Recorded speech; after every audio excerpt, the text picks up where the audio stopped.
नमस्कार दोस्तों। एक पुरानी कहावत है, खिसियानी बिल्ली खंभा नोचे।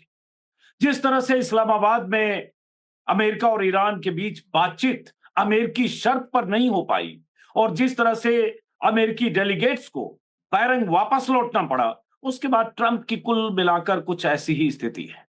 ट्रंप ने अब कहा है कि स्ट्रेट ऑफ हॉर्मुज की नाकेबंदी करेंगे। स्ट्रेट ऑफ हॉर्मुज में अगर समुद्री माइंस बिछाई गई है, बारूद बिछाए गए हैं, तो उसे हटाएंगे और फ्री नेविगेशन का रास्ता खोलेंगे। ईरान की तरफ से धमकी आई है कि अगर ऐसा कुछ किया गया, नाकेबंदी की गई, अमेरिकी वॉरशिप ने वहां नाकेबंदी की, तो एक्ट ऑफ वॉर होगा और ईरान के लाखों सैनिक ऐसी स्थिति में किसी भी जंग के लिए तैयार है। अमेरिकी सेंट्रल कमांड की तरफ से भी आ गया है कि प्रेसिडेंट के निर्देश के मुताबिक स्ट्रेट ऑफ हॉर्मुज के पास नाकेबंदी होगी। आज रात भारतीय समय के अनुसार 7:30 बजे या कहें देर शाम। तो क्या जंग का नया मोर्चा खुल रहा है? क्या जो जंग स्ट्रेट ऑफ हॉर्मुज को लेकर जिसकी आशंका थी, वहां क्या स्ट्रेट ऑफ हॉर्मुज पर ईरान और अमेरिका की तनातनी से जंग के हालात फिर से बनेंगे? सीज फायर क्या टूटने वाला है? और अमेरिका अगर स्ट्रेट ऑफ हॉर्मुज पर नाकेबंदी करेगा तो ईरान कैसे रिटेलिएट करेगा? ईरान कैसे जवाब देगा?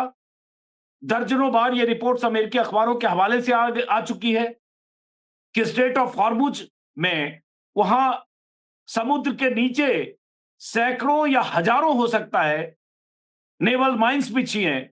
ईरान की तरफ से कहा गया वो अब कहां बिछी हैं, डिसलोकेट हो गई, उसके बारे में हम भी अभी तुरंत नहीं बता सकते, उसको हटाने में वक्त लगेगा। ट्रंप ने कहा हम हटाएंगे, हमारे वारशिप हटाएंगे और हम ये काम पूरा करेंगे।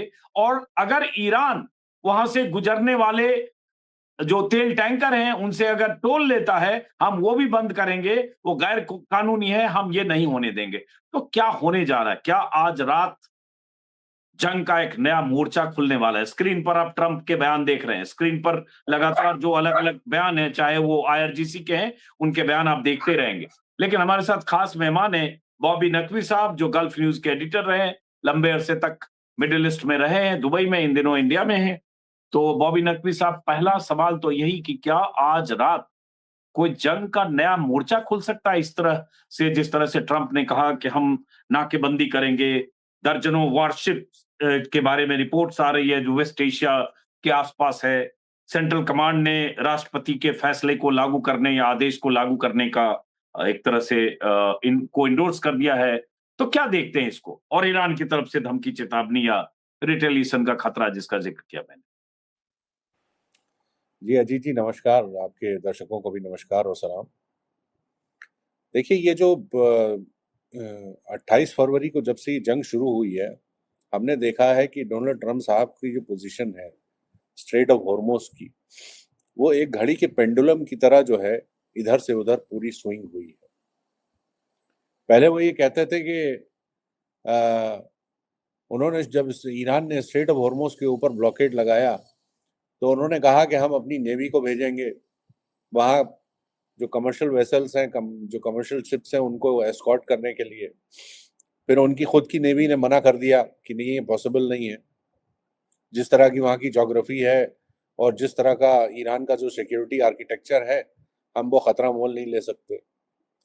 उसके बाद जब पिछले हफ्ते मंगलवार को उन्होंने 2 हफ्ते का सीज फायर अनाउंस किया, तब उन्होंने कहा कि हम ये स्ट्रेट ऑफ हॉर्मुज का जॉइंट मैनेजमेंट कर सकते हैं। यानी उनका मतलब ये था, ऐसा शायद, कि वो ईरान के साथ मिल के जो है वो टोल की वसूली कर सकते हैं। उन्होंने सोचा कि इसमें भी अमेरिका भी कुछ पैसे कमा ले। अब पिछले 2 दिनों से उन्होंने एक नया शगुफा छोड़ा है। वो क्या है कि पहले उन्होंने कहा कि वो जो भी जहाज वहां से निकलेगा या जाएगा गल्फ, पर्शियन गल्फ से, उसको हम रोक देंगे। ये नहीं कहा कि उसको जहाज को उड़ा देंगे, लेकिन ये कहा कि उसको रोक देंगे। हालांकि उसके बाद जो उनका जो सेंटकॉम है, यानी जो डिफेंस का जो डिपार्टमेंट है, उन्होंने ये क्लैरिफाई किया। एक एक सेकंड जो उन्होंने कहा देंगे, उसमें उनका था कि मैंने अपनी नेवी को इंस्ट्रक्शन दिया है कि इंटरनेशनल वाटर टेरिटरी में हर उस जहाज को रोका जाए जिसने ईरान को कोई टोल दिया है। जो अवैध टोल दे रहा है, इलीगल टोल दे रहा है, उसको पैसेज नहीं मिलेगा।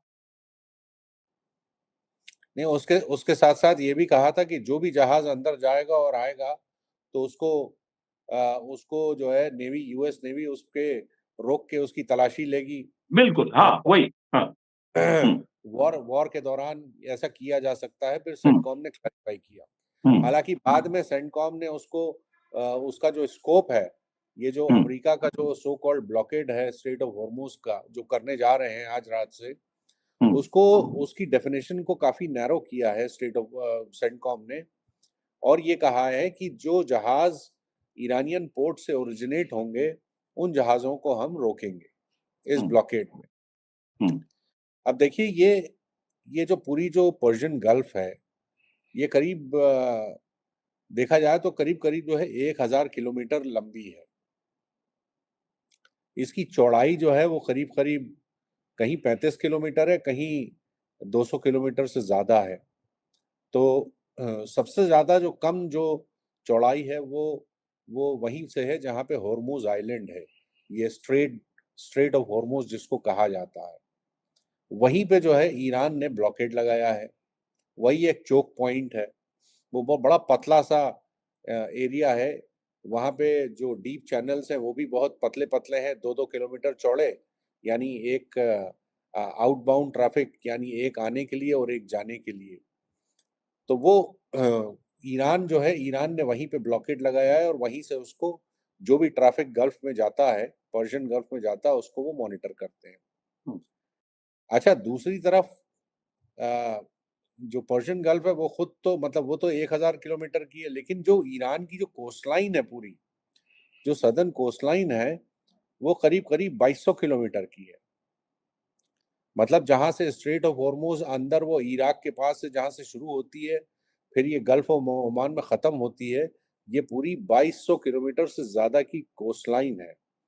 और वो पूरी जो कोस्ट है वहां पे सिर्फ पहाड़ और ऊंचे ऊंचे पहाड़ और केव्स और वैलीज हैं। तो ये काफी एक ऐसा इलाका है जहां से ईरान को काफी एडवांटेज मिलता है। यानी अगर ईरान को पूरे ये जो 1000 किलोमीटर में मॉनिटरिंग करनी पड़े उस वाटरवे की, तो बहुत आसानी से कर सकता है। अब ईरान साफ कर चुका है कि अगर कोई भी डिफेंस का जहाज, यानी यूएस नेवी का जहाज अगर गल्फ ऑफ ओमान के पास आने की कोशिश करेगा तो उसको एक्ट ऑफ वॉर माना जाएगा। हुँ। ठीक है। हालांकि ये उन्होंने नहीं कहा कि ये सीजफायर का उल्लंघन होगा कि नहीं, ये अभी तक लैंग्वेज का इस्तेमाल ईरान ने नहीं किया है। हुँ। तो क्या ये समझा जाए कि ये जो स्ट्रेट ऑफ हॉर्मुज में कोई भी एक्टिविटी होगी, मैं चाहे वो मैं मैं एक सेकंड, मैं आईआरजीसी का एक बयान देख रहा हूँ जिसमें आईआरजीसी की तरफ से कहा गया है कि कोई भी नेवी का वारशिप कोई भी अगर स्ट्रेट ऑफ हॉर्मुज के पास आने की कोशिश करेगा तो इसे सीज फायर का उल्लंघन माना जाएगा। अच्छा कहा है, हुँ, तो फिर ये बात क्लियर है कि ये सीज फायर का उल्लंघन माना जाएगा। तो हुँ, इसका मतलब ये कि अगर उल्लंघन होता है तो फिर ईरान रिटेलिएट कर सकता है। हुँ, यानी यूएस नेवी की कोई भी जहाज अगर कोई भी अगर उनकी फ्रिगेट या डिस्ट्रॉयर या कोई और दूसरे जो नेवी के जो वो हैं जहाज हैं, अगर पास आने की कोशिश करते हैं तो ईरान उन पे हमला कर सकता है। ईरान ने इस अपना जो ये जो एस्केलेशन डोमिनेंस है, यानी जो रिटेलिएशन का जो उन्होंने अपना वो स्पेसिफाई किया है, उसमें एक चीज और जोड़ी है कि ये अ, अ, जो गल्फ में जो जो गल्फ का जो नॉर्दर्न कोस्ट है, उस कोस्ट पे जितने भी ये पोर्ट्स बने हुए हैं, यानी ओमान से लेके यूएई, यूएई के बाद सऊदी अरेबिया, फिर बीच में कतर, सऊदी अरेबिया के बाद कुवैत और इराक, ये सारे पोर्ट्स जो हैं फिर ये ईरान की तोपों की जद में हैं। उन्होंने ये साफ कर दिया है कि इन इन पोर्ट्स को भी हम सेफ नहीं रहने देंगे अगर हमारे पोर्ट से निकले हुए जहाज़ों को रोका तो। देखिए, अगर ये ब्लॉकेड वाकई शुरू होता है तो फिर ये मान के चलिए कि ये सीज फायर जो है फिर ये इस रात तक नहीं टिक पाएगा। ये सीज फायर जो है खत्म हो जाएगा और दोनों तरफ से जंग पूरी शुरू हो जाएगी और फिर ये स्ट्रेट ऑफ हॉर्मोज तक नहीं रुकेगी। फिर उसमें इजराइल भी बमबारी शुरू कर देगा ईरान के ऊपर और फिर ईरान भी पलट के बमबारी शुरू कर देगा, ना सिर्फ स्ट्रेट ऑफ हॉर्मोज में यूएस नेवी के जहाजों पर, बट वो पूरे जहां जहां मिडली जहां जहां इनके बेसेस हैं, 13 बेसेस हैं, वहां पर फिर से करना शुरू कर देगा, क्योंकि उसका ईरान का ये मानना है कि ये सीज फायर का उल्लंघन होगा और फिर वो सिचुएशन जो है वो बैक टू स्क्वायर वन चली जाएगी।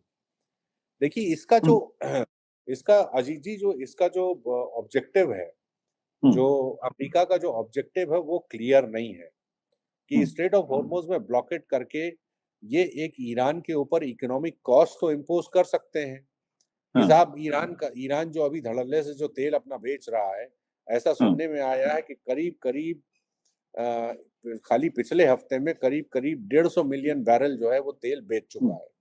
हम्म, ऐसा ऐसा एक डेटा आया है। हम्म। अ, तो उनका ये मकसद है कि ईरान, अगर दूसरी कंट्रीज का तेल नहीं जा रहा है तो फिर ईरान भी तेल बेच ना पाए। एक डेटा मैं देख रहा हूं कि मार्च में रोजाना 18.5 लाख बैरल कच्चा तेल मार्च में भेज रहा है। ये डेटा है, मैं गार्डियन और एनवाईटी की रिपोर्ट देख रहा हूं। जो पहले 3 महीने के मुकाबले देखें तो हर रोज 1 लाख बैरल ज्यादा है। जी हाँ। हम्म, तो ईरान ना सिर्फ अपना तेल बेच पा रहा है बट एक प्रीमियम पे बेच रहा है। पहले ईरान चूंकि सैंक्शंस लगी थी तो वो चोरी छुपे तेल बेचता था और बड़े डिस्काउंटेड रेट पे बेचता था। उसमें कई कंट्रीज शामिल थी जिसमें इंडिया भी था। इंडिया भी अभी कुछ साल पहले तक 2019 के बाद से बंद है, ट्रंप जी की जी हाँ, मेहरबानी से। जी हाँ, जी हाँ, लेकिन उसने काफी तेल खरीदा है। हम्म। अभी ज्यादातर तेल जो है वो चाइना को जा रहा है। यहाँ पे देखिए, दिक्कत ये है कि अगर आप ब्लॉकेड तो कर दें, ब्लॉकेड एक इससे चीज पहले। समझना चाहेंगे, रुकिए, माफ करें बीच में रोक रहा हूं, कि ब्लॉकेट क्या होगा, किस तरह से ब्लॉकेट होगा? एक तरफ गल्फ ऑफ ओमान है, एक तरफ पर्शियन गल्फ है। क्या करेंगे? किस तरह से ब्लॉकेट करेंगे? दोनों तरफ से ब्लॉकेट करेंगे? क्या करेंगे? अब एक लिस्ट सुबह से घूम रही है जिसमें जितने डिस्ट्रॉयर हैं, वारशिप्स हैं, मेरे ख्याल से 12 या 13 इनके वारशिप हैं, यूएसएस बॉक्सर से लेकर यूएसएस माइकल मर्फी और दुनिया भर सब नाम मैं देख रहा हूं सब, कि ये सब चारों तरफ से कैसे घेराबंदी कर सकते हैं? कुछ कुछ विजुअलाइज कर सकते हैं कि क्या क्या करेंगे ब्लॉकेट में ये? देखिए, करेंगे यही कि ये गल्फ ऑफ ओमान में ये डेरा एंकर डाल के ये लोग मतलब इतनी दूर खड़े रहेंगे जहाँ पे ईरान की जो है स्मॉल रेंज के जो मिसाइल्स हैं या ड्रोन वहाँ पे न पहुँच पाए।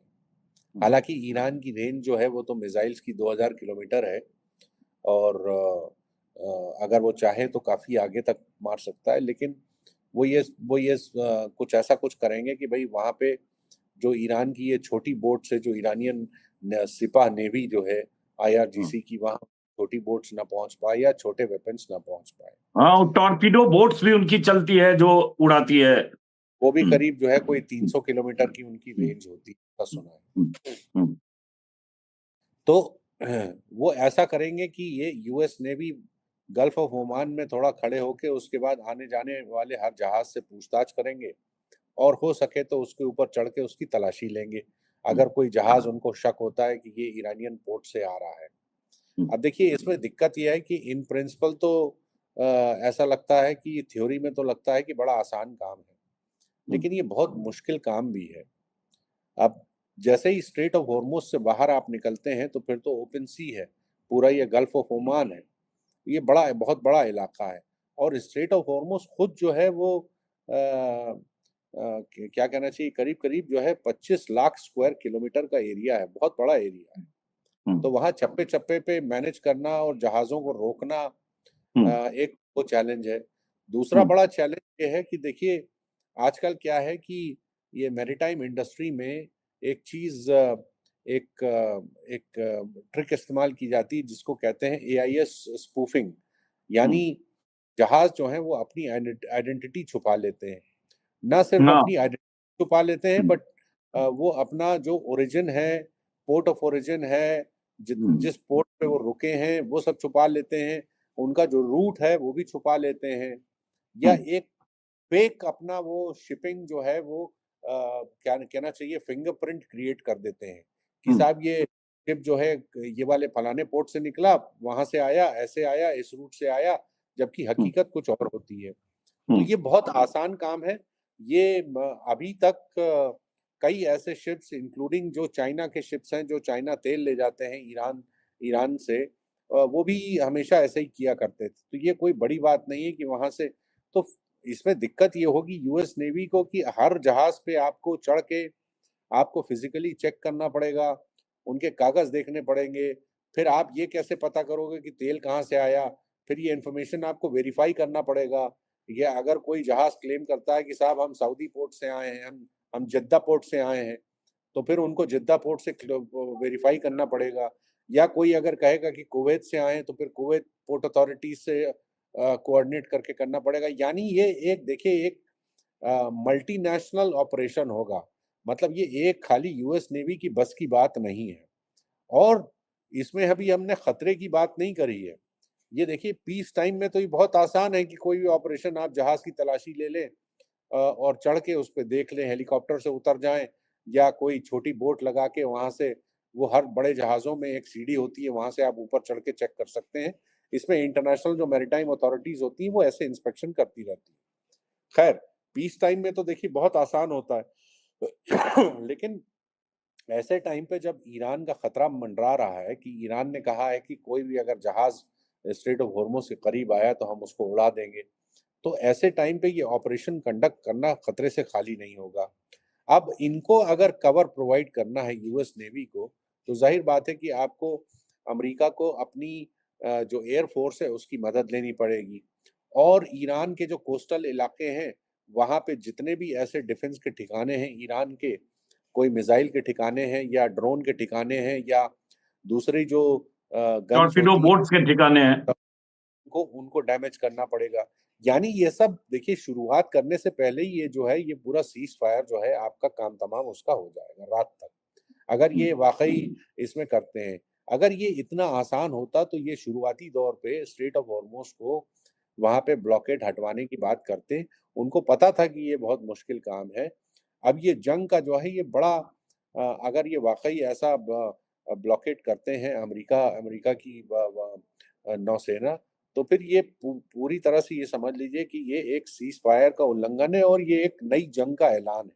अब इसमें जी। एक चीज और है नकवी साहब, 9 तारीख को ईरान की तरफ से, आईआरजीसी की तरफ से एक नक्शा जारी किया गया। तो नक्शा मेरे पास है जिसमें उन्होंने एक रूट डिफाइन किया था, इसी रूट से जाएं, बीच में एक स्क्वायर बना दिया कि इस एरिया में समुद्री माइंस हो सकते हैं, नेवल माइंस हो सकते हैं, अनसेफ है, और वो एरिया उन्होंने डिफाइन कर दिया। अब ये स्ट्रेट ऑफ हॉर्मुज की लंबाई लगभग 160 किलोमीटर है, 150 से 60 किलोमीटर उसे स्ट्रेट की लंबाई है। चौड़ाई पे तो हम लोग बात करते ही है 33 किलोमीटर। अब सवाल उठता है कि आपने अगर नाकेबंदी की भी, लेकिन उस स्टेट से गुजरते हुए जो चोक पॉइंट है, जो संकरा रास्ता है, 2 किलोमीटर की जो शिपिंग लेन है, वहां क्या उनको आगे पीछे पेट्रोलिंग करके ले जाएंगे? वहां कैसे उनको सेफ नेविगेशन देंगे अगर ये जंग जैसे हालात बन गए? तो क्या आपने तय किया, जैसे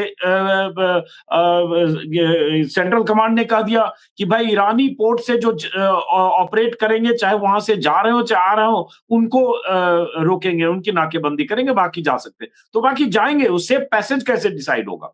फिर वहां जंग जैसे हालात बन सकते हैं दोनों तरफ से, या नहीं बनेंगे? देखिए, अगर ईरान ने ये साफ कर दिया है कि आपको स्ट्रेट ऑफ हॉर्मुज को पार करने के लिए आईआरजीसी की परमिशन लेनी पड़ेगी, तो फिर वो फाइनल वर्ड है उनका। कोई भी शिपिंग कंपनी ये खतरा मोल नहीं लेगी कि वहां से फिर चाहे अमेरिकन यूएस की नेवी कुछ कहे, चाहे डोनाल्ड ट्रंप साहब खुद एक बोट पे ऐसी सवार हो, लगाता हूँ। चाहे डोनाल्ड ट्रम्प ए, साहब खुद एक सेकंड रुकिएगा, एक सेकंड। ये आईआरजीसी का स्टेटमेंट है सामने, जानबूझकर मैंने ऑन एयर किया। कोई भी युद्धपोत जो हॉर्मुज के पास आने की कोशिश करेगा, उसे सीज फायर का उल्लंघन माना जाएगा, उसके साथ सख्ती और निर्णायक तरीके से निपटा जाएगा। इंग्लिश में उसका हिंदी हमने दिया है। अगर यूएस जमीनी हमला करेगा तो 10 लाख से ज्यादा सैनिक उतार देंगे। चलिए 10 लाख की अभी बात तो बाद की बात है, बट सीज फायर का उल्लंघन और हम रोकेंगे, क्लियर कट आईआरजीसी का कहना है जी। देखिए, मैं तो उससे पहले काफी पहले की बात कर रहा हूँ। ये तो बात की तो ये तो वर्स्ट केस सिनेरियो है। इसमें बहुत पहले देखिए, अगर मेरा ये कहना है कि आईआरजीसी ने अगर कह दिया है कि वहां पे कोई भी जहाज हमारी बिना परमिशन के स्ट्रेट ऑफ हॉर्मुज को क्रॉस नहीं कर सकता, तो शिपिंग इंडस्ट्री जो है, वो दुनिया की मैरीटाइम इंडस्ट्री जो है, वो उसको बहुत सीरियसली लेगी। जोखिम मोल ली। कोई और इंश्योरेंस कंपनियां कोई पहले ही कोई हाथ खींच जी चुकी थी हाँ, इसमें, पहले जी हाँ, उसमें। जी हाँ। अगर डोनाल्ड ट्रम्प साहब खुद एक नाव पे बैठ के और टोपी पहन के आगे और कहें कि आप लोग पीछे पीछे आइए, तो उसमें तब भी कोई खतरा नहीं मोल लेगा। ये बात देखिए क्लियर है। अगर ईरान कहता है कि हमने साहब ये वाले रूट पे हमने माइंस डाली हुई हैं, तो मैरीटाइम इंडस्ट्री इसको मान लेगी।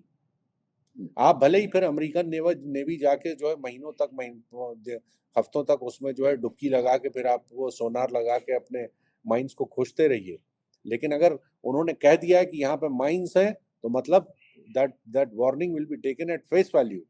ये बात क्लियर है। क्योंकि ये कोई जहाज बिलियन डॉलर का उस कंटेनर होता है, वो क्यों रिस्क ले? और कोई क्यों नहीं, वो जहाज खोदे? एक बारूदी सुरंग क्या है वहां? तो एक कोई टॉर्पिडो बोट या कोई छोटी मिसाइल या कहीं नेवल माइन से कोई जहाज उड़ जाएगा पूरा का पूरा। जी बिल्कुल। देखिए, ग्लोबल एनर्जी क्राइसिस अगर होगा, तो वो मैरीटाइम इंडस्ट्री का हेडेक नहीं है। वो उनकी प्रॉब्लम नहीं है कि साहब दुनिया में तेल की शॉर्टेज है और किसी न किसी तरह तेल आप पहुंचाइए। ये दुनिया की शॉर्टेज, दुनिया की प्रॉब्लम है। दुनिया के हर उस कंट्री की हेडेक है जो तेल को इंपोर्ट करता है। जैसे इंडिया है, चाइना है, कोरिया है, जापान, ये उनका हेडेक है। ये शिपिंग इंडस्ट्री का हेडेक नहीं है, ये समझ लीजिए। तो कोई शिपिंग इंडस्ट्री के प्लेयर, कोई भी प्लेयर जो है, वो अपना जहाज वहां पे अंदर नहीं घुसेड़ेगा उस चैनल में, जब तक ईरान से उसको अप्रूवल ना मिले। तो ये ब्लॉकेड जो है एक तरीके से बेमानी है। उसमें होगा क्या कि उसमें होगा ये कि ईरान का जो तेल जो बाहर आ रहा है, वो रुक जाएगा। अब वो तेल कहाँ जा रहा था? वो ज्यादातर तेल चाइना जा रहा था। तो इसमें चाइना का फिर प्रेशर पड़ेगा। हो सकता है कि वो यूएस को बोले कि साहब आप हमारे जहाज को जाने दीजिए। हो सकता है अमेरिका उसको जाने दे, या हो सकता है कि नहीं, हम किसी भी जहाज को, चाहे आपका आपका जहाज हो, किसी और का जहाज हो, अगर आप ईरानियन पोर्ट से आ रहे हो तो हम आपको नहीं जाने दोगे। तो फिर एक स्टैंड ऑफ की सिचुएशन होगी। उस मौके पे हमें ये देखना है कि उसमें चाइना की फिर क्या पोजीशन होती है। क्या वो ईरान के ऊपर प्रेशर डालेगा या कोई रास्ता निकालेगा? ऐसा मुझे नहीं लगता कि चाइना के ऊपर ऐसा कोई प्रेशर डालेगा जिससे ईरान का नुकसान हो, या ईरान का जो लेवरेज है इस टाइम, जो ईरान का अपर हैंड है, वो अपर हैंड नीचे चले जाए। मुझे नहीं लगता कि चाइना ऐसा कोई प्रेशर डालेगा, लेकिन ऐसी सिचुएशन आ सकती है। डोनाल्ड ट्रम्प का कैलकुलेशन और सेंटकॉम का कैलकुलेशन यही है कि जब हम ईरान के तेल को हम रोक देंगे, तो वो तेल चाइना नहीं पहुंच पाएगा। तो जो कंट्रीज ईरान के तेल से बेनिफिट हो रही हैं, वो फिर ईरान के ऊपर प्रेशर डालेंगी, और इस इकोनॉमिक ब्लॉकेड से फिर हम ऐसा जो है प्रेशर हो सकता है कि ईरान स्ट्रेट ऑफ हॉर्मुज पे ब्लॉकेड हटा दे। ये ऐसा उनका मानना है। अब इसमें जो ट्रिकी सिचुएशन है वो ये है कि मुझे ऐसा लगता है कि सेंटकॉम यूएस नेवी के शिप्स, जैसा उसने इस्लामाबाद की बैठक के दौरान कोशिश की थी, ये जरूर कोशिश करेंगे कि एक या दो शिप्स को आगे ये स्ट्रेट ऑफ हॉर्मुज की तरफ बढ़ाएं।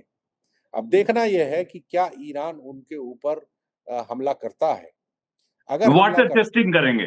टेस्टिंग, जी हाँ, वाटर टेस्टिंग की क्या करता है, जी हाँ, रिटेलिएशन की क्या फायर पावर का इस्तेमाल किस तरह से करता है, क्या करता है, उसको चेक करेंगे। जी हाँ। देखिए, उसमें अगर ये भी हो सकता है कि ईरान कोई वार्निंग शॉट्स जो है वो मारे, जो जहाज के इधर या उधर गिरे। कल से परसों से एक ऑडियो रिकॉर्डिंग हम्म, तो IRGC की सिपा नेवी की है वो चल रही हम्म, है। उसमें बिल्कुल उन्होंने सुना है मैंने।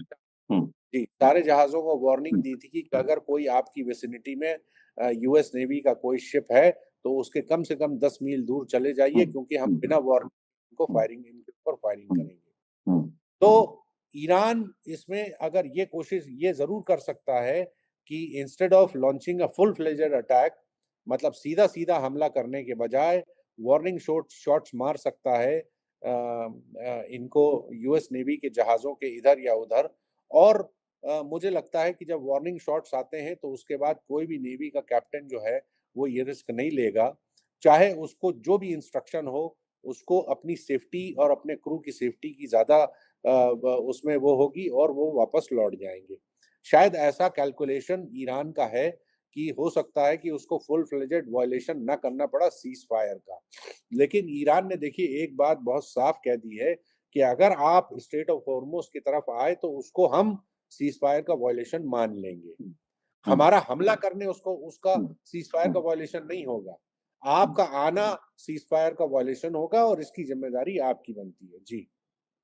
अब इसमें एक और खबर आई कि तस्नीम जो ईरानी मीडिया है उसके हवाले से खबर आई है कि अगर अमेरिका हॉर्मुज पर एक्शन लेता है, इस तरह से ब्लॉकेड करता है, तो बाब अल मंदेब जो दूसरी तरफ से है, जहां से हूती का कंट्रोल है रेड सी में, वहां भी कंट्रोल खतरे में पड़ सकता है। मतलब 10-12% लगभग तेल उधर से भी आता है। हूती पहले भी ये धमकी और चेतावनी दे चुके हैं। तो ये कहीं मल्टी इंगेजमेंट का वार ना हो जाए, एक इधर और एक उधर, इसके खतरे भी हैं। देखिए हूतीज जो है वो मल्टी फ्रंट इंगेजमेंट। बाबल मंडप के बारे में बहुत पहले वार्निंग दे चुके हैं और हम्म, उनके पास कैपेबिलिटी है, वो पहले प्रूव कर चुके हैं कि बाबल मंडप को तो देखिए वो और नैरो है, हम्म, वो स्ट्रेट ऑफ हॉर्मुज से भी पतला चैनल है। हम्म, तो वहां से बाबल मंडप जब आप क्रॉस करते हैं तो फिर गल्फ ऑफ एडन में जाते हैं, वहां से फिर मेडिटेरेनियन में जाते हैं, वहां से आप सूस कनाल को एंटर करते हैं। हम्म, तो सूस कनाल से आने वाला ट्रैफिक जो है मेडिटेरेनियन के होते हुए गल्फ ऑफ एडन से होते हुए इंडियन ओशन में आता है, तो बहुत एक शॉर्टकट टाइप का है। तो अगर आपने उसके बाद बाबल मंडप का पड़ता है, क्रॉसिंग पड़ती है, तो अगर आप उस क्रॉसिंग को रोक देते हैं तो फिर पूरा इंडियन ओशन से गल्फ ऑफ एडन में जाने वाला ट्रैफिक और सूस हम्म, कनाल से इधर इंडियन ओशन में आने वाला ट्रैफिक पूरा रुक जाएगा। हम्म, इससे करीब 10% ऑयल जो है यहाँ से आता है, लेकिन जो दूसरा जो नॉन ऑयल का ट्रैफिक है वो बहुत बड़ा है, वो बहुत ज्यादा है। तो वो पूरा ट्रैफिक भी जो है वो पूरा रुक जाएगा। और हुतीज का अगेन देखिए, हुतीज को फिजिकली कोई शिप के ऊपर बॉम्बिंग नहीं करनी, वार्निंग काफी होती है। देखिए अगर उन्होंने कह दिया कि हम शिप उड़ा देंगे तो फिर वो कोई भी शिपिंग कंपनी जो है इस दौरान कॉन्फ्लिक्ट के दौरान ये खतरा मोल नहीं लेंगे। जी। चलिए आखिरी में तो क्या इसको किस तरह से देखें? रात में 7:30 बजे भाई ट्रंप ने अगर ये कहा और सेंटकॉम ने उसको इंडोर्स करते हुए कहा, सही आपने कहा कि उसको थोड़ा सा बदल दिया कि उन्होंने कहा ईरानी पोर्ट से जो आएंगे हम उनकी तलाशी लेंगे। तो इसका मतलब रात में हो सकता है कि कुछ तनातनी की नौबत आए, या उसके पहले हो सकता है कि सेंस प्रिवेल करे कि भाई इससे सीज फायर वायलेशन से जंग का नया मोर्चा खुल जाएगा, कोई रास्ता निकले। क्योंकि एक मैं देख रहा हूँ ब्रिटिश पीएम का स्टेटमेंट है जिसमें उन्होंने कहा है कि हम भी इस तरह के किसी नाकेबंदी का सपोर्ट नहीं करते हैं जिसमें उनका मकसद है कि स्ट्रेट ऑफ हॉर्मुज का जिस तरह से ईरान ने रोका है। और उन्होंने ये भी कहा कि ब्रिटेन के पास माइन स्वीपिंग क्षमता वाले वो हैं वारशिप्स हैं, लेकिन हम ऑपरेशनल मामलों के बारे में अभी विस्तार से बात नहीं करेंगे। तो ये चिंता तो दुनिया के तमाम देशों की है। तो अगर स्ट्रेट ऑफ हॉर्मुज पर अमेरिका ऑपरेशन करता है तो हो सकता है वो नेटो देश जो उनके साथ नहीं हो, लेकिन वो भी चाहेंगे कि वो खुले। हाँ देखिए, इसमें क्या है कि ईरानी जो है वो, अगर उनका आप पिछले 40 दिनों की रिकॉर्ड उठा के देखें तो उनका जो एस्केलेशन डोमिनेंस है वो बड़ा कैलकुलेटिव और बड़ा सटीक है। और हमेशा जो है ये उनका एस्केलेशन डोमिनेंस हमेशा जो है वो उनके फेवर में जाता है। जैसे जब ईरान की पारस गैस फील्ड पे हमला हुआ था तो उन्होंने बाकायदा लिस्ट इशू की और फिर रस लफान जो कतर की गैस फील्ड है उस पे और अबू धाबी की हबशारा और दूसरी जो ऑयल फील्ड्स हैं वहाँ पे सब पे हमला किया। जब डोनाल्ड ट्रंप ने कहा कि हम आपके पावर प्लांट उड़ा देंगे तो उन्होंने कहा कि उन्होंने बाकायदा लिस्ट इशू की कि ये सारे पावर प्लांट जो है हम आधे घंटे के अंदर गल्फ को अंधेरे में जो है ढकेल देंगे, हम सारे पावर प्लांट और डीजल प्लांट उड़ा देंगे। सेम तो ब्रिज उनका पर हुआ, जब कहा कि हम सारे ब्रिज उड़ाएंगे तो एक लिस्ट आ गई 8-10 ब्रिज की, जो वेस्ट एशिया के 6-7 देशों के ब्रिज की। तो वही चीज जो उन्होंने आज डोनाल्ड ट्रंप साहब ने कहा कि आपके पोर्ट से अगर कोई जहाज आएगा तो हम उसको घुसने नहीं देंगे या निकलने नहीं देंगे। तो ईरान ने कहा कि फिर हमारे पोर्ट से अगर कुछ नहीं होगा तो किसी के पोर्ट से कुछ नहीं होगा। तो उनका देखिए, उनको मालूम है कि दर्द कहाँ होता है, उनको मालूम है कि कहाँ चोट लगने से सबसे ज्यादा जो है खून निकलेगा। समझे आप? उनको इस बात का अंदाजा है कि ये अगर ऐसा कुछ वहां पे माहौल खराब होता है, देखिए अभी तक स्ट्रेट ऑफ हॉर्मोज जो है वो पूरा रूट सिक्योर है, ना तो वहां पे कोई बमबारी हुई है, न गोलीबारी हुई है, और ना कोई ईरानियंस ने ऐसा लगता है कि कोई बहुत बड़े लेवल पे वहां पे माइंस बिछाई है। धमकी जरूर दी है लेकिन अभी तक कोई ऐसा एविडेंस नहीं आया है कि बहुत बड़े लेवल पे कुछ माइंस बिछाई हैं। देखिए अगर माइंस ही खाली बिछा बिछा देंगे वो, तो आप ये समझ लीजिए कि महीनों महीनों नहीं तो सालों नहीं तो महीनों तक जो है फिर वो उस पर कोई ट्रैफिक आ जा नहीं सकेगा। फिर ये समझ लीजिए कि महीनों तक ऑयल की सप्लाई वहां से डिसरप्ट होगी, पूरा नेविगेशन डिसरप्ट होगा। दूसरा, अगर वहां पे बमबारी होती है दोनों तरफ से, तो दोनों तरफ से बहुत सेंसिटिव इंस्टॉलेशंस हैं जो नॉर्दर्न कोस्ट है पर्शियन गल्फ की, उस नॉर्दर्न जो कोस्ट है उस पे आपके डीसैल प्लांट्स हैं, पावर प्लांट्स हैं, एक बड़ा न्यूक्लियर प्लांट है बराका जो अबू धाबी में आता है, 5,000 से ज्यादा मेगावाट की बिजली पैदा करता है, प्लस आपके ऑयल की फैसिलिटीज हैं, हाँ, gas oil field. Export centre है, फैसिलिटी है, तो लाखों गैलन ऑयल का स्टोरेज भी होगा। उसके बाद उसका असर कहाँ जाएगा क्या पता। यानी ये समझ लीजिए कि आप वो जो 1,000 किलोमीटर की जो गल्फ है, 990 या कुछ ऐसे है, अगर इराक तक जाएंगे तो वो 1,000 किलोमीटर हो जाता है। तो वो पूरे इतने से स्ट्रेच पे दुनिया की पूरा एनर्जी हार्ट, मुझे कहना चाहिए कि एनर्जी एनर्जी इंडस्ट्री का हार्ट है, वो एनर्जी इंडस्ट्री का दिल है वो पूरी इतनी छोटी सी स्ट्रेच ऑफ लैंड पे अगर वो पूरा लड़ाई से अगर बेकाबू होती है और वहां डैमेज होता है तो फिर ये समझ लीजिए कि ये दुनिया को फिर पूरी दुनिया को जो है दुनिया की कई कंट्रीज को फिर साइकिल पे आ जाएगी, फिर वो साइकिल और पैदल पे आ जाएगी। फिर ये समझ लीजिए ऑलरेडी हम इसका कुछ इंडिकेशन देख चुके हैं, जहां थाईलैंड जैसी कंट्री में बोल रहे हैं कि लिफ्ट का इस्तेमाल मत करिए। उन्होंने कुछ कंट्रीज में स्कूल डेज जो हैं कम कर दिए हैं। साउथ कोरिया में राशनिंग चालू हो गई है तेल की।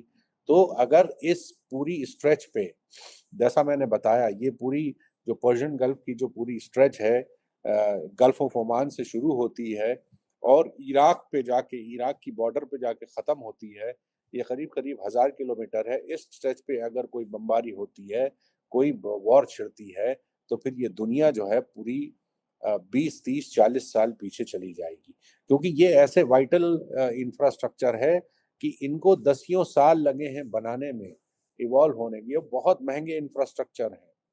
एक एक गैस फील्ड कतर ने साफ किया था कि जो उनके रस लफान गैस फील्ड पे जो हमला हुआ है उसको 17% कम हो गई। 3 से 5 साल लगेंगे उसको रिपेयर करने में और बिलियंस ऑफ डॉलर्स लगेंगे।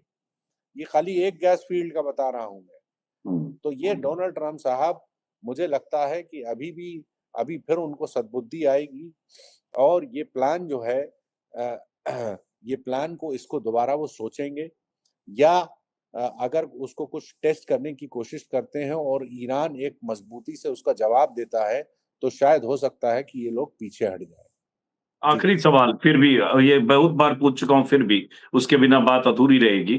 तो इसका मतलब अमेरिका अगर पीछे हट जाए या हट जाएगा इन तमाम तरह के खतरों को कैलकुलेट करके, तो बात वही रह जाएगी कि स्ट्रेट ऑफ हॉर्मुज पर ईरान की नाकेबंदी कायम रह जाएगी, जो ईरान चाहता है, और 20 लाख डॉलर की वसूली प्रति जहाज। देखिए वो वो लेवरेज जो है ईरान के पास लुटने के लिए अब कुछ बचा नहीं है, ठीक है। तो वो स्ट्रेट ऑफ हॉर्मोज जो है ईरान के लिए एक तरीके से वॉर बूटी है, यानी जंग में लूटा हुआ माल है। उस माल को वो जाने नहीं देगा हाथ से, ठीक है। ये बात बहुत क्लियर है कि चाहे जो कुछ भी हो जाए, वो स्ट्रेट ऑफ हॉर्मोज को नहीं खोलेगा और उसके ऊपर कब्जा बरकरार रखेगा। ये बात वो क्लियर कर चुके हैं कि 28 फरवरी के पहले ये एक आयरनी है कि 28 फरवरी के पहले जो चीज़ नहीं थी, जो प्रॉब्लम नहीं थी दुनिया के सामने, वो डोनाल्ड ट्रंप और नेतन्याहू के पागलपन से दुनिया के सामने एक नई प्रॉब्लम खड़ी कर दी है। वो एक प्रॉब्लम फिक्स करने जा रहे थे जो प्रॉब्लम एग्जिस्ट नहीं करती थी, और उसकी जगह उन्होंने एक बहुत बड़ी प्रॉब्लम खड़ी कर दी है जिसका कोई सलूशन, आसान सलूशन नहीं है। सलूशन हो सकता है, मैं ये नहीं कहता कि कोई इम्पॉसिबल नहीं है, लेकिन सलूशन इतना आसान भी नहीं है। तो ये इसकी जिम्मेदारी जो है वो डोनाल्ड ट्रंप की बनती है। इसीलिए शायद जो है इनके खुद के नेटो एलाइज किसी भी तरह के मिलिट्री ऑपरेशन में इनका साथ देने के लिए तैयार नहीं है। बार बार हर कंट्री यही कह चुकी है कि इस क्राइसिस का रूट कॉज जो है वो अमेरिका और इजराइल का ईरान के ऊपर हमला करना है। तो ये जिम्मेदारी ट्रंप साहब की है। ट्रंप साहब अब अपने घड़ी देख के इंतजार करें कि ये इसको गोया करना है कि नहीं करना है, या फिर कोई डेडलाइन आगे दे दें, या फिर कोई जैसा कहते हैं उनके मीडिया वाले कि फिर ट्रंप साहब टैको कर जाएं। जी, टैको कर जाएं। ये जो लास्ट वाली जो वार्निंग ईरान ने इशू की है, जाहिर बात है कि ये मैसेजिंग जो है गल्फ कंट्रीज के लिए है कि आप लोग भी होशियार हो जाइए, क्योंकि देखिए वहां पे अगर एक बार जो है वो फिर फायरिंग वायरिंग शुरू हो गई, मिसाइल हो गई, तो फिर कोई रोक नहीं पाएगा वहां पे कुछ, और वो तो फिर चलिए पूरा। बहुत-बहुत जी हाँ, जी जी बहुत-बहुत जी शुक्रिया बॉबी नकवी साहब। देखते हैं, आज रात इंतज़ार करेंगे, अगर लगता है कुछ तना-तनी जैसी नौबत आई, तो हम फिर 8 बजे के बाद फिर दोबारा बात करेंगे। बहुत-बहुत शुक्रिया, नमस्कार, आदाब।